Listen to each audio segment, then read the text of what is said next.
It's 12. It's 12 noon now. Oh, great. Welcome, everyone. I need a motion to conduct this meeting of the Metropolitan Action Commission Board of Commissioners electronically. So whoever makes the motion, please give your name. Go ahead. Go on, Kathy. Hi, this is Kathy Buggs. I'll make a motion that we move to for the meeting. Thank you. And I need a second. Give your name. Second, Flo Kid. Thank you. All right. And I have to call roll, so I'm going to, oh, good grief, where's my list of names? Okay. I'll call them from anyway. So Casey Anderson, Leslie Buggs, Talisha Cobb. Present. Thank you. Mary Jean Cottom. Karen Doty. Kathy Floyd Buggs. Present. Thank you. And Osman Gabor. Jim Harbison's representative. Sharon Hurt.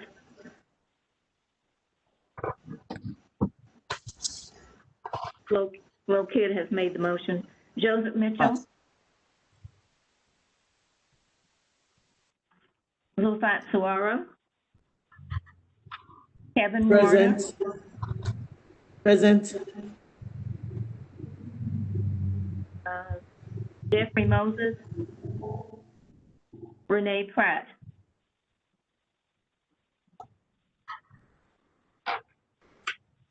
Dr. Crew, we don't have, we have very few people here. So what do you suggest I do?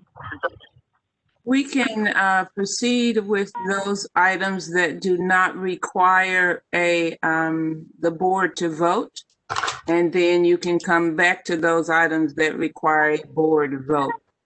So the minutes can't be approved at this time, neither can anything else that requires board approval until we have an actual quorum.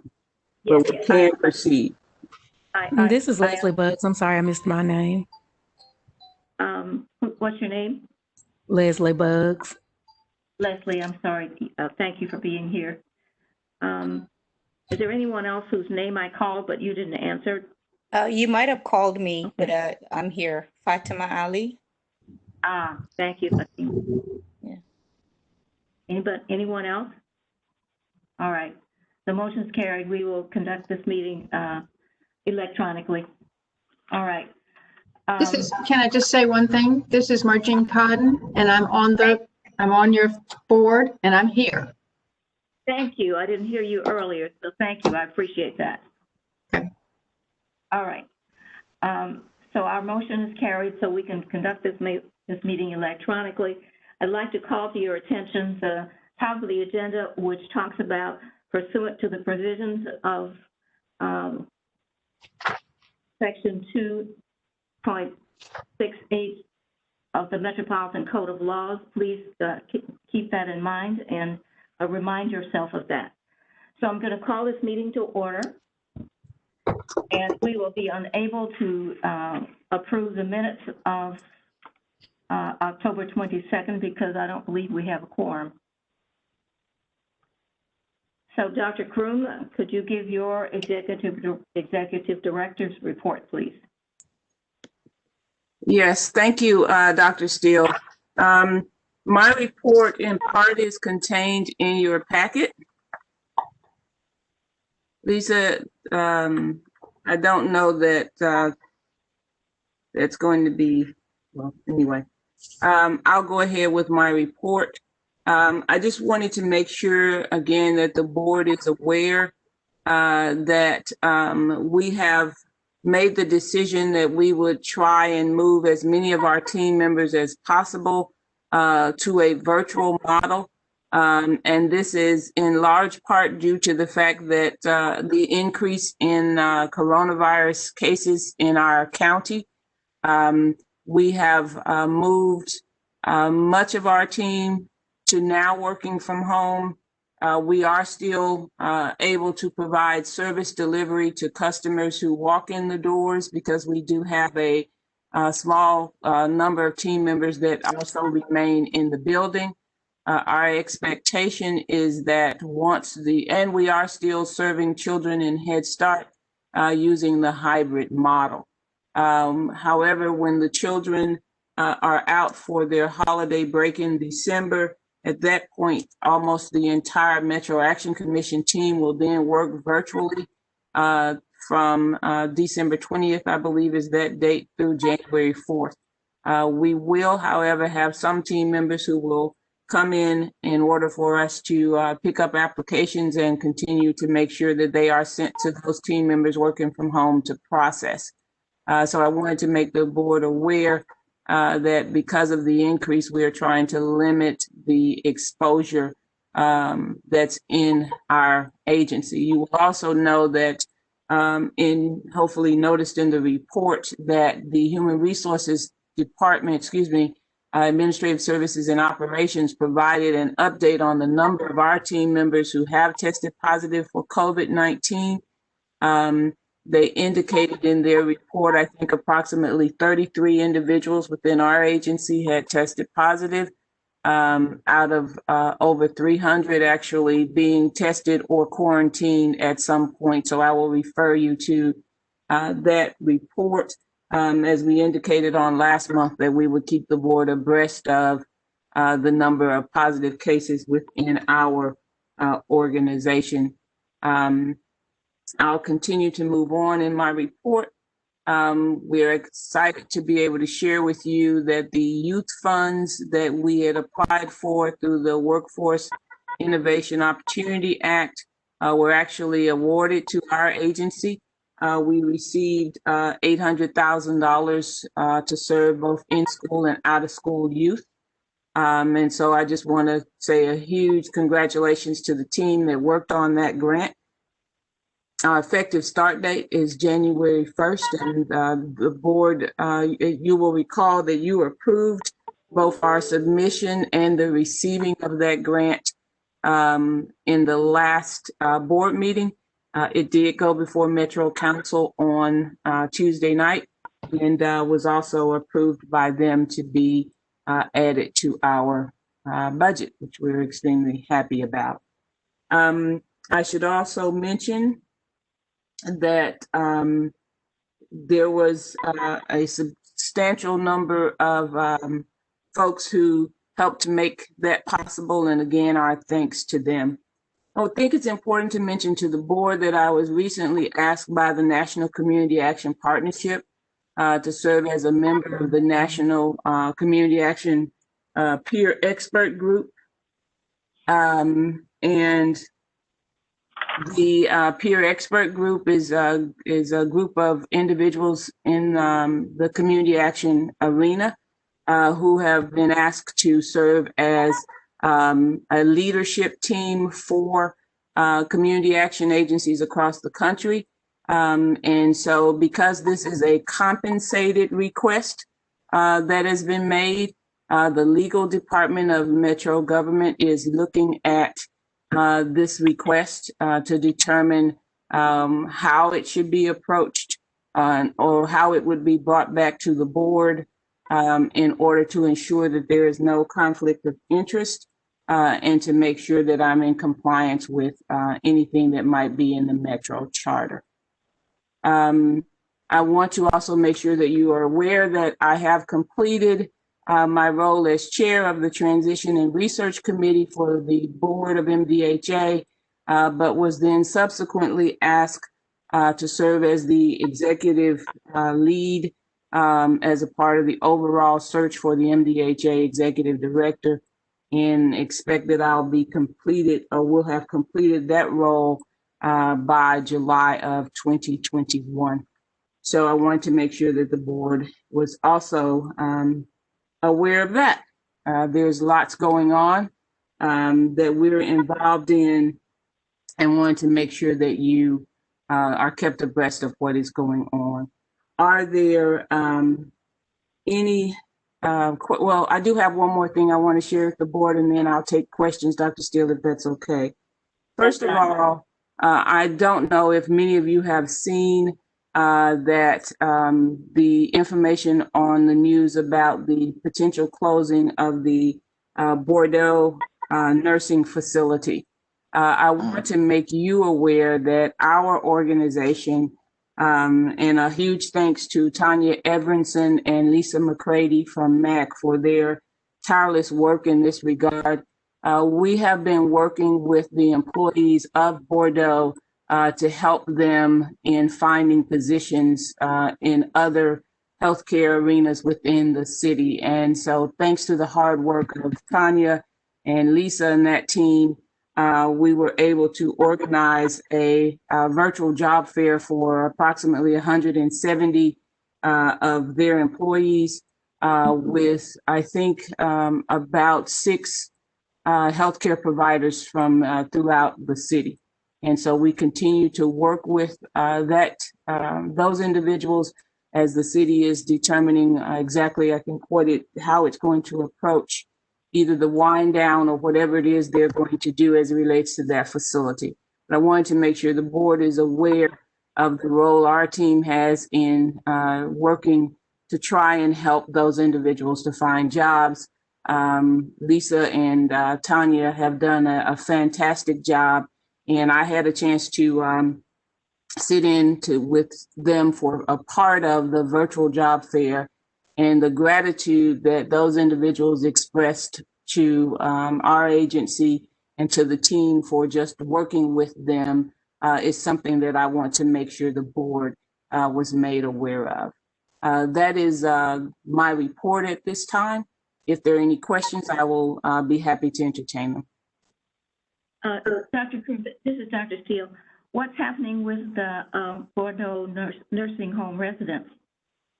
It's our understanding that a number of them have been transferred based on either their selection or their family selection to other facilities. At this point, they have approximately, well, at the last we understood, approximately 14 residents remaining. So the majority of the residents have been transferred to other locations as a part of the wind down from that particular facility.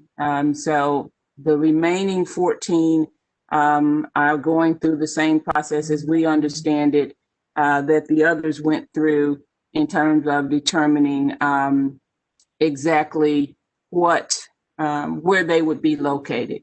Our role, as indicated, is really to try and help the team members, the staff that work there, find employment in other places within the city.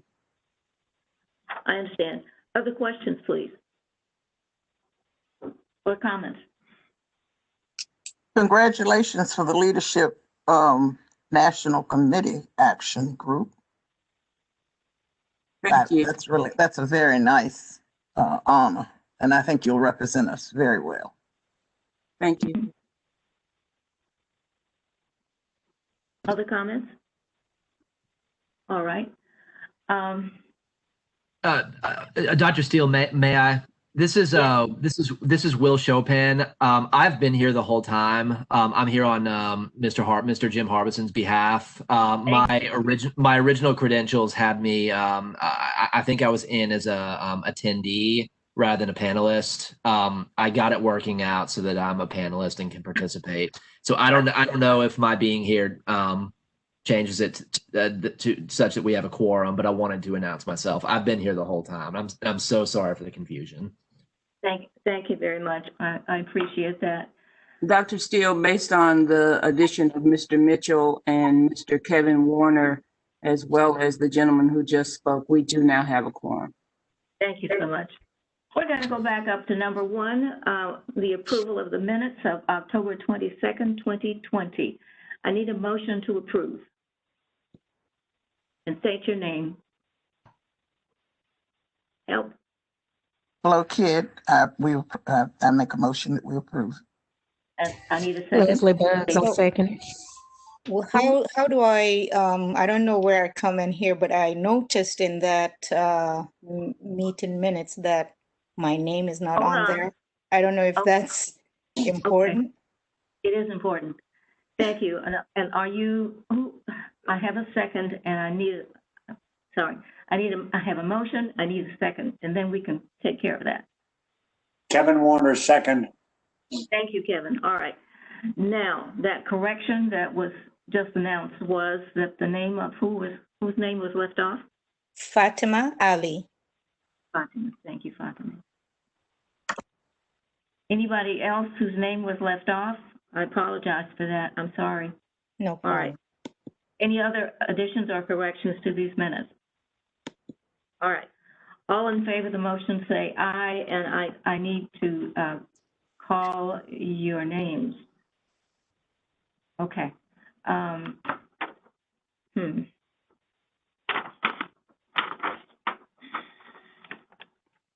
Dr. Kroom, will you call those names, please? Because I can't find my list. Absolutely. Once I call your name, will you indicate whether you approve of the motion or not? Casey Anderson, Leslie Buggs, I approve. Talisha Cobb, I approve. Margine Cardone, I approve. Karen Doty, Kathy Floyd Buggs, Approved. Osman Gabor, Jim Harbison, or his representative, I approve. Sharon Hurt, Flo Kidd, I approve. Joseph Mitchell, I approve. Lavania Steele, I approve. Zulfat Swara, Approve. and Kevin Warner. Approve. Thank you. Dr. Yes, the motion is carried. Thank you very much. All right. Those minutes are approved. We're going to go down now to the Finance Committee report. Robert, are you going to do that? Yes, ma'am. Robert? Good afternoon, Board. We're going over the October financial statements for the Metropolitan Action Commission. Lisa will be putting that up in front of you. As you will notice on the far right that all of our ending fund balances are either positive or zero. So that's good. And then if you will notice below that section, we had a monitoring report from the Office of Financial Accountability. They conducted a review of MAC's compliance with its delegated purchasing authority that was granted to the agency's executive director. And based upon their results of their testing, they concluded that MAC's controls and processes are sufficient and are being followed regarding expenditure transactions. The director, Kevin Brown, on his exit conference with MAC, he went even a little bit further, and he stated that out of all the departments that they had reviewed for the delegated purchasing authority, MAC had done the best job of acquiring purchase orders prior to expenditures. In summary, what the Office of Financial Accountability with Metro does is they look at any agreements that impose performance and or financial requirements on Metro government. And any of that is subject to the review of that office. The Delegated Purchase Authority that report was issued November the 10th. In the other side of the report, they do another report, and that was issued November 19th, and that is regarding the federal, state, and any other financial assistance review, and they looked at fiscal year 2019. So that's 2 years ago, ending June 30th, 2019. And that their review of that reiterated two findings that had been previously reported by our state grantors that had reviewed our financial records. And these items had already been addressed and corrected by MAC going forward at that time when the state grantor discuss them with us. There were no monetary findings, so there's no money to pay back. All the billings that we submitted were reimbursed by our grantor. You will notice that in the drop below the mention of the review, you'll see that our in-kind, our total in-kind is supposed to be $3,613,000 at the end of the year. We're a quarter of the way through this fiscal year, through October, and we've met 58% of our in-kind match requirement. Robert, I'm sorry. Could I ask you to please go back and give the two specific findings that the committee had under that particular area? I understand that you explained that the state had already cited these areas, but Yes, because Metro did also include them in their findings, please make sure you cover those two findings. Okay. The two findings were, number one was the efforts to seek grant reimbursement needs improvement. And that was based on the timeliness of when we, compliance with the timeliness of requesting reimbursement for our grant billings. And the second one dealt with failed to adhere to programmatic and financial reporting requirements. A quarterly report was not done timely. And so they asked us to improve on that and make sure that it is completed in time in the future. And like I stated before, the state grantors also took that finding and back when they reviewed our records prior to Metro coming in, and we have made the corrective actions and submitted the policies that we needed to ensure that going forward, those requirements are met. Okay, so the Head Start and Early Head Start in-kind match, like I stated, is 58%. If you'll turn to the second page, Lisa, and you will see that that is that $2,102,103.63. And again, that's made up of Metro appropriations that they send to us, and also some depreciation expenditures that we have on our facilities, and a small amount of volunteer contribution hours. And the value of that. If you will turn to the next page, you will see that MAC has 4 credit cards that we use in the department. The first one is Dr. Crooms, and the purchases that she had in October that we reconciled were the children's masks on the reopening of school.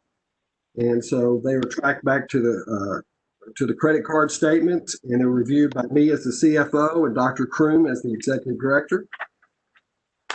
If you'll turn to the next one, Ricky McQueen, she handles the travel and training expenditures when we need to use the credit card for those types of purposes.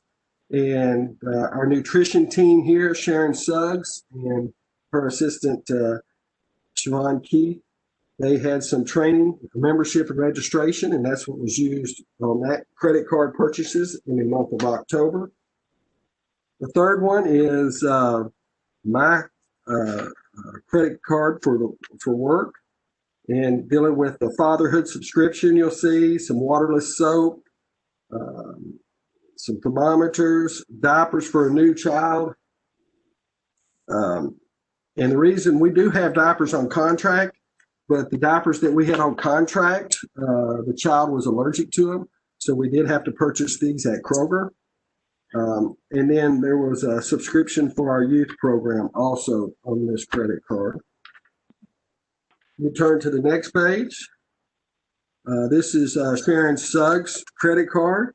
And you will notice all of these were, or most of these were for special diets that so we have to get particular food items for our kids that have allergies. And there was also some pumpkins for the classroom. They had some activities that they did with pumpkins. And so they were purchased also by Sharon from Kroger. Okay, if you'll turn to the following page, you'll see this is our monthly meal report. Even though we have enrollment down, we still have some kids that are attending in the classrooms, and not all are virtual. And this is broken out by each center of our 7 centers and the total meals served. There were 16 days that we served meals in the month of October. Remembering that we go Monday, Tuesday, and I believe Wednesday's off, and then Thursday and Friday, they're also there in the classroom. And the total, we multiply it by the reimbursement rate that we get, and it came out to 50,974.53. This is attendance that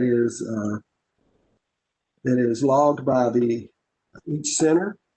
And you will see one of the questions I had, just to help you, on the total attendance for the claim period up there was 9,111. And you see that breakfast is 9,044 and lunch is 9,023. And I asked that question of our nutrition director. And the reason for that is because sometimes a kid will leave school before they eat their meal. So this attendance normally will be higher a lot of times than the actual meal served to the students in the classroom. So we track both of those areas, the attendance and how many kids are actually eating their breakfast and lunch meals. So that came out to 50,974. That report is reviewed and is submitted to our fiscal office. And on the next page, we draw down those funds and put it in our bank account here at Metro Action Commission for 50,974.53. And that concludes the October financial report for Metro Action Commission. And I'll take any questions if there are any. Thank you. Are there any questions? All right. Dr. Groom, we do have a quorum, right? Yes, Okay. ma'am, we do. All right. So I need a motion to approve and state your name. Margin Cotton, I approve. Thank you. I need a second, please. State your name. Kathy Buggs, second. Your name is? Kathy Buggs. Thank you, Kathy. All right. All in favor of the motion say aye, and I'm going to call, Dr. Kroom is going to call the roll. Leslie Buggs, Dr. Kroom? yes. Leslie Buggs, Sorry, yes, I approve. Talisha Cobb, Aye. Margine Cordone, Aye. Kathy Floyd Buggs, Aye. Jim Harbison or his representative, Aye. Flo Kidd, Aye. Joseph Mitchell,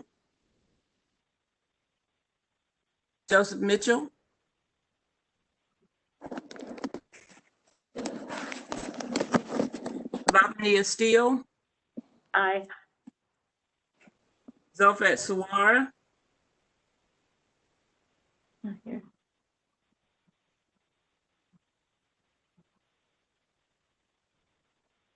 Kevin Warner, Aye. Karen Doty, Aye.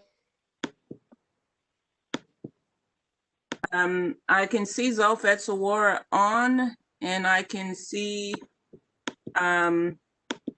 Mitchell on, but I didn't hear any response from either of them. But you do have, the motion does carry. All right, thank you. I didn't hear my name. Is that, I don't know, maybe I'm missing something. Fatima Ali, Aye. Thank you, Fatima. All right, so the motion's carried. Thank you, Robert. And thank you, Sofat, for serving as our treasurer. And I received your letter, and I'm certainly happy that you are still on our board. And Dr. Kroom is going to take care of that position soon. All right, Roman numeral 4, items requiring board action. Dr. Kroom, the job description. thank you, Dr. Steele. We have 2 job descriptions, both related to our youth program. The youth ambassador, is a position that's a part of our youth work positions within the agency that we're asking the board to approve. And then that is a seasonal position. It is, again, part of our youth program.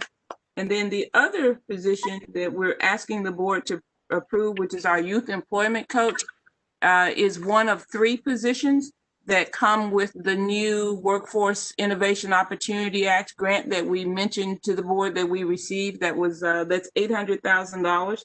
So there are 3 individuals that come as a part of that grant. And this is the youth employment coach that we're asking the board's approval on that position. So, Dr. Steele, if it's okay, I'll turn it back over to you until it's time for me to take the role. Dr. Groom, is it possible for us to handle both of these job descriptions at the same time? Yes. All right, so there are 2 job descriptions, correct? Yes, ma'am. Okay, all right.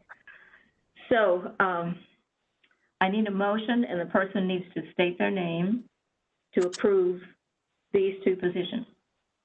I need a motion, please. Leslie Buggs, I approve. I make a motion that we approve both of these job descriptions. Thank you, Leslie. We need a second. State your name. Loki. Joe Mitchell, second. Thank you. All right. All in favor of the motion, state your name and say aye. So, Dr. Kroom, that's your job. Leslie Buggs. Aye. Talisha Cobb. Aye. Margine Cordone. Aye. Karen Doty. Karen Doty. Aye. Kathy Floyd Buggs. Aye. Jim Harbison or his representative. Aye. Flo Kidd. Aye. Joseph Mitchell. Aye. Lavania Steele. Aye. Zulfat Suara. Kevin Warner. Aye. Fatima Ali. Aye. Dr. Steele, the motion carries. Thank you very much. I appreciate that. And thank you for your patience, members. All right. Uh-oh. Letter B, grants and memoranda of agreement. Letter B, please. Dr. Steele, we have no grants, contracts, or MOUs at this time. The board at the last meeting, as stated, approved the Workforce Opportunity Innovation Opportunity Act grant at the last meeting. All right, thank you. And letter C, this is the Metropolitan Action Commission's Workforce Innovation and Opportunities Policies, a set of policies. Dr. Kroom, talk about that. So we are, as a part of this grant, required to have policies and procedures that determine how this grant is administered, as well as having a conflict of interest and other policies. And so we sent this to the board for your approval. However, after sending it, we noted that there is a correction that needs to be made to this document. So I would like to, at this time, bring to the board's attention where an actual sentence was left out. And so if Lisa will go to 18A, I will show you where we left the sentence out. Thank you, Lisa. If you'll look under the section where it says frequency of data validation, it'll say item A, which you should have a copy of this document. It was sent to you. We do. So in your document, it left out a sentence, and I'll read the sentence as it should be versus how your document has it. It says, while the WFS staff and the LWDB will be responsible to conduct data validation on the applicable programs listed in this policy. MAC, and then I think it's where it stops with you. We left out the sentence, MAC will conduct reviews as part of its internal monitoring system, or IMS. Below are the responsibilities for each party to be done each quarter. So the sentence that was missing was MAC will conduct reviews as part of should be its internal monitoring system, or IMS. And below are the responsibilities for each party to be done each quarter. And so we're asking your approval of the policies with this updated change. All right. All right, I need a motion to approve and state your name. So moved. This is Zulfat. Thank you, Zolfat. We need a second to approve. Second, Kathy Buggs. Thank you. We have a motion and a second. Are there any questions or concerns about this policy? All right. All in favor of the motion say aye, and Dr. Kroom will call the roll. Fatima Ali. Aye. Leslie Buggs. Aye. Talisha Cobb. Aye. Margine Cardone. Aye. Karen Doty. Aye. Kathy Floyd Buggs. Aye. Jim Harbison or his representative. Aye. Flo Kidd. Aye. Joseph Mitchell. Aye. Lavania Steele. Lavania Steele. Aye. Zulfat Sawara. Aye. Kevin Warner. Aye.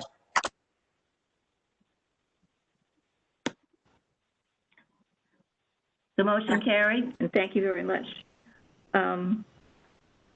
We have a very lengthy policy. All right. Program reports, communications. You have an attachment number 2. Are there any? Is there anything else regarding communications? No, ma'am. That completes my report. All right. Thank you. Letter B, Family and Community Services, attachment 3. Thank you, Dr. Steele. Just want to make one update. As of September 30th, we received the Lockheed CARES Act, and that act allowed us to provide a supplemental amount of $325 to residents that received Lockheed services. So I wanted to make that report to the board, and that was for individuals that received assistance.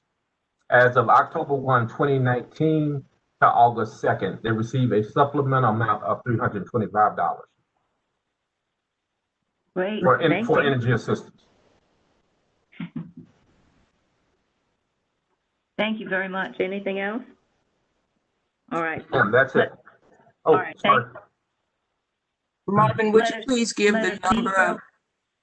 I'm sorry. Would you please give the number of families that involved? Yes, ma'am. 7,285. Wow. Thank you. Letter C, Early Education and Youth, attachment 4. Good afternoon. This is Belva Weathersby. There are no additional comments for the early education and youth report. Thank you. Thank you. Policy Council. No report. Letter E, Workforce Development, attachment 5. No additional information. Thank you. Transformation and Innovation, attachment 6. No additional information. Thank you. Thank you. And Administrative Services, attachment 7, letter G. No additional information. All right. Thank you.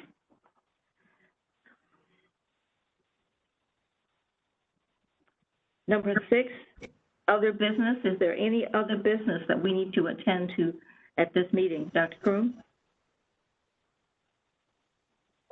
No, Dr. Steele, not at this time. All right, thank you. All right. I want to thank everybody for your patience and your ingenuity as we have gone through this system, and appreciate all of your help, and we need your prayers. The meeting is adjourned. Thank you. Thank you. Thank you. Thank you. Thank you. Thank you. Thank Dr. you. Kroon, we missed your Christmas dinner. I know, we will have to make it up to you all. We missed it. So did we. Thank you. Yes. Lisa, could you remove the document, please? We will try and figure some way to make that up to you all. That is the Oh, that's okay. favorite thing of the year is to have Christmas. It's always so holiday lovely. dinner. Yes, well, tell the people that we really miss them. We will do that. Oh, well, thank you. Bye. Cynthia, Yes, Kevin. do you have 3 or 4 minutes if I phone you